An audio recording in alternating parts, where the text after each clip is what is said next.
Good.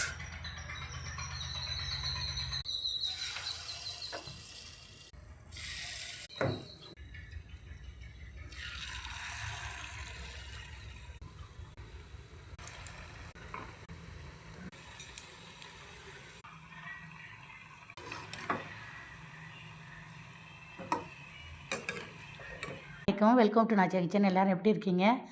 அல்ஹம்துலில்லாஹ் நாங்கள் ரொம்ப நல்லாயிருக்கோம். இன்றைக்கி இஃப்தாருக்கு என்ன செஞ்சேன்னு பார்த்தீங்கன்னா, இது நாகூர் ஸ்பெஷல் பரோட்டா உருண்டைன்னு சொல்லுவாங்க. அதனால் ரொம்ப நாள் ஆசை இருந்துச்சு, பிள்ளைங்க கேட்டாங்க. வீட்டில் உள்ள பொருளை வச்சு சிம்பிளாக நாகூர் ஸ்பெஷல் பரோட்டா உருண்டை செஞ்சுருக்கேன். அதுக்கு தொட்டுக்கிறேன். நைட்டு வந்து சிக்கன் குழம்பு தான் செஞ்சுருந்தேன் சஹருக்கு. சிக்கன் குழம்பு சிக்கன் பொரியலும் அந்த ஆணத்தை வச்சு தொட்டுக்கலாம் அப்படின்னு சொல்லிட்டு வச்சுட்டேன். அதுக்கப்புறம் இது வந்து சிறுதானிய கஞ்சிங்க, நோம்பு கஞ்சி. திணை அரிசியிலே கஞ்சி கச்சிருக்கேன். வீட்டில் உள்ள எல்லா கொண்டக்கடலை என்னென்ன பயிர் இருந்துச்சு எல்லாம் போட்டு சிறுதானிய கஞ்சி நோம்பு கஞ்சி செஞ்சுருக்கேன். அதுக்கப்புறம் மாதுளம்பழம் வச்சுருக்கேன். இது வந்து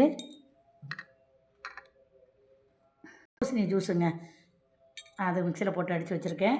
இது வந்து நைட்டு சுட்டல் இட்லி இருந்துச்சுங்க, அதை அப்படியே வந்து வேஸ்ட்டு பண்ணக்கூடாதுன்னு சொல்லிட்டு ஒரு 5 இட்லி இருந்துச்சு. உப்புமா செஞ்சுட்டேன், உதுத்து தாளித்து உப்புமா செஞ்சுட்டேன். அவ்வளோதாங்க. பேரிச்சம்பழம் வச்சுருக்கேன். தொட்டுக்கிறதுக்கு கஞ்சிக்கு ஊறுகாய் வச்சுருக்கேன். இவ்வளோ தான் நான் இன்றைக்கி இஃப்தாருக்கு செஞ்சுருக்கேன். இந்த வீடியோ பிடிச்சிருந்தா லைக் பண்ணி ஷேர் பண்ணி சப்ஸ்கிரைப்